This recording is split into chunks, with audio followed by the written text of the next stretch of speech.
와서 조반을 먹어라. 엄마가 따뜻하게 아침 식사를 준비해서 얘들에게 밥 먹자라고 말하는 것처럼 우리 주님께서 부활하시고 나서 세 번째 제자들을 만나 주셔서 디베랴 호숫가에서 밤새 한 마리도 잡지 못하던 제자들에게 만선의 기쁨을 주시고, 그리고 제자들에게 밥 먹으라고 말씀을 하십니다. 회초리를 들지 아니하시고 책망하거나 비난하지 아니하시고 또 핀잔하지 아니하시고 무안 주지 아니하시고 미안한 마음을 가지고 있었지만 일부러 그것을 드러내지 아니하시고, 우리 주님께서 아주 일상적인, 부활하신 다음에 우리 주님께서 영화로운 몸을 가지시고 이제부터는 날아다니는 일만, 이제부터는 하늘의 일만, 이제부터는 신앙적인 것만, 이제부터는 믿음의 일만, 하나님 나라만 그렇게 말씀하시는 것이 아니라 그냥 일반적인 일들을 하고 계시고 일상적인 말을 하신다는 거예요.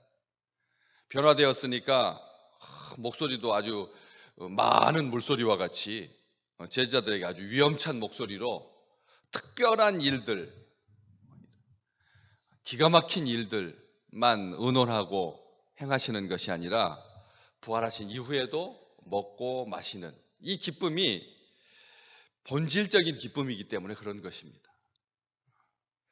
우리가 하나님 나라에 가서 심심해서 뭘 할까? 하나님 나라에서는 범죄도 없고 하나님 나라에서는 아침마다 브레이크 뉴스, 아침을 깨뜨리는 그런 아주 날카로운 금속성의 그런 사이렌 소리도 없고 아주 평안하고 나비만 날아다니고 아주 무기력한 그런 하나님의 나라, 우리는 생각하기 쉽습니다.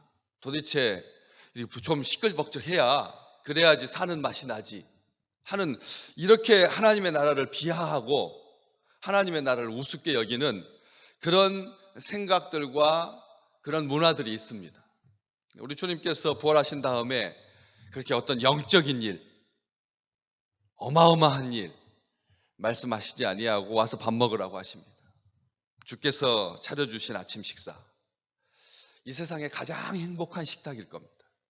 조촐하지만 강변에서 아침이 동토할 때, 그리고 6월절 기간 지나고 나서 봄날의 아침, 6월절 지나고 나서의 봄날의 아침, 그 식사, 만선의 기쁨과 허기도 있고 열심히 밤새껏 마치 속죄라도 하는 듯이 예수님을 배반하고 예수님께서 십자가에 고통스럽게 죽어갈 때 다 도망갔던 그 제자들의 마음 한켠 구석에는 이제 주님께서 부활하셨고 다락방에서도 봐주시고 두 번이나 배웠고 그리고 이거 세 번째 주님을 뵙는 것이지만 여전히 그 속죄하는 마음, 미안한 마음, 죄송스러운 마음 때문에 서로 얼굴도 확인하지 아니하고 누구를 할 것도 없이 밤새껏 물고기 잡는 일만, 아무 말도 하지 아니하고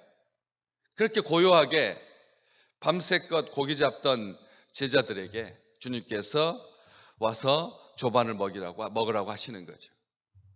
일에 매여 있는 사람들, 다들 다 그런 것 같습니다. 요즘 사람들이 하는 일들이 다들 어렵다고 말하지만 그럼에도 불구하고 조심스럽게 그렇게 일하고 있는, 하루에 손님 2팀 받고 마는, 그렇게 많이 사람들이 왔던 식당도, 그렇게 많이 사람들이 들렀던 카페도 그렇게 3팀 받고 마는 이러한 때에 이렇게 아무 말도 하지 아니하고 서로 눈치만 보면서 이렇게 있는 그 제자들에게 우리 주님께서 엄마처럼 식사를 준비해 주시고 서로의 얼굴을 바라보면서 수고했다라고 말하고 웃으면서 격려하고 의지하라고, 한 형제라는 이 생각, 한 형제다, 믿음 안에서 한 형제다, 한 식탁에서 밥을 같이 먹는 거다 라고 하는 것을 보여주시는 거죠. 오늘 우리가 함께 불렀던 이 찬송가 가사와 같이 성찬식 때만 부르는 것이 아니라 우리 주님께서 매 순간 우리와 함께 아침 식사를 같이 하시고, 그렇기 때문에 그 의식을 잃지 말라고. 내가 승천하고 난 다음에도 성령께서 너희의 마음을 움직여 주시고 너희의 영혼을 충만하게 적셔 주셔서 늘 사랑하면서 살라고 이렇게 식탁을 준비해 주시는 거죠. 때 늦은 식탁이 아니라, 또 억지로 만든 식탁도 아니고 제때. 식탁은 굉장히 단촐하지만 조잡하지도 아니하고 급조되지도 아니하고, 불을 피우고 떡과 고기를 구하셔야 됐으니까. 그냥 요술 방망이처럼, 도깨비 방망이처럼 금 나와라 뚝딱, 은 나와라 뚝딱 해서 만든 식탁이 아닌 우리 주님께서 직접 준비해 주신, 과거에 40년 동안 광야에서 하나님께서 아침마다 준비하셨던 만나와 같이, 아침마다 준비하셨던 만나와 같이, 단 하루도 우리 주님께서 소홀히 하지 아니하시고, 어떤 어머니가 40년을 아침 식사를 준비할 수가 있습니까? 20살이면 떠나고 30살이면 떠나가는 자녀들 길어봤자 30년이지. 그런데 우리 주 하나님은 40년을 그렇게 단 하루도 빠지지 아니하고, 오늘은 기분 나쁘다고 알아서 라면 끓여 먹으라고 하지 아니하시고, 하나님께서 그렇게 신실하셨던 것처럼 부활하신 다음에 우리 주님도 제자들에게 정성을 다하십니다. 우리는 주님의 식탁에서 함께 먹는 자들입니다.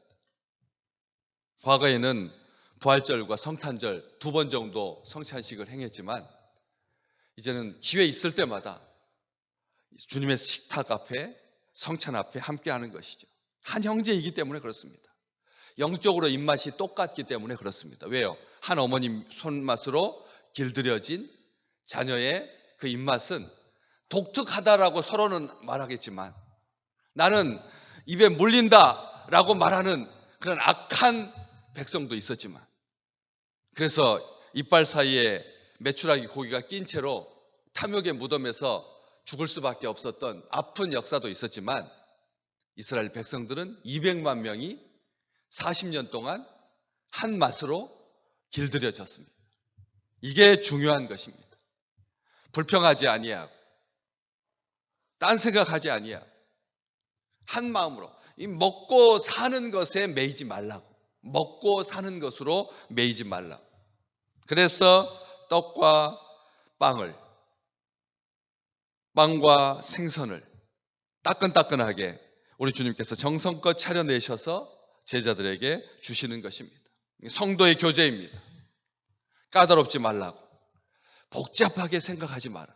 우리는 아침마다 무엇을 먹을까, 저녁마다 이 생각으로 가득 차 있습니다. 그래가지고 아침에 일어나서 또 그걸 잊어버리니까, 그래서 내일 아침에는 떡국 먹어야지. 저희 집사람이 저녁마다 암송을 하더라고요. 한 3번씩 4번씩. 자꾸 잊어버리니까, 그래서 이 떡국 먹어야지 해서 뭐뭐 준비하고, 이런 식으로 자기 암송을 해야 되는 그런 것이 아니라, 정말 단순하게 간결하게 떡과 잔입니다. 우리 주님께서 초청하시는 것입니다. 더도 말고 덜도 말고, 많이 거둔 자도 적게 거둔 자도 똑같이 먹을 수 있도록 우리 주님께서 일용할 양식에 감사하는 인생을 제자들에게 마지막 때까지 훈련하고 계시는 것입니다. 더 먹겠다고 다투지 아니하고, 덜 먹겠다고 투정 부리지 아니하고, 욕심내지 아니하고, 감사하며 기쁘게 살라고. 부모들이 자녀들에게 먹이기 위해서 뒤따라다니지 마라고, 안달복달하지 마라고 주님께서 가르쳐 주고 계시는 거죠. 하나 되어 살라고, 같은 떡, 같은 잔 먹으면서 서로 사랑하면서 살라고. 이것은 우리 주님께서 교회에 주신 엄중한 명령입니다. 교회는 이 명령을 받들어야 하는 것이죠. 주 안에서 하나 되는 것, 주님께서 주신 명령입니다. 주님께서 준비해 주십니다. 여호와 이레의 하나님께서 오늘 또 우리를 위해서 조반을 준비해 주실 줄로 믿습니다. 불필요한 연약함을 자초하지 말라는 말이기도 합니다. 막 분주해서 그리고 또 일에 매여서 끼니를 잃고 지나가게 되면 사람들이 마음이 생각 속에 지성 속에 불만이 쌓이게 되는 것이죠. 그리고 불안이 잠식에 오고요. 한 끼를 거르게 되면 그때부터 우리의 몸속의 DNA가 옛날 옛적 원수에게 쫓기던 그런 혈기가 그런 불안함이 우리를 잠식하거든요. 사람이 날카로워진다는 것입니다. 원칙이어야 합니다.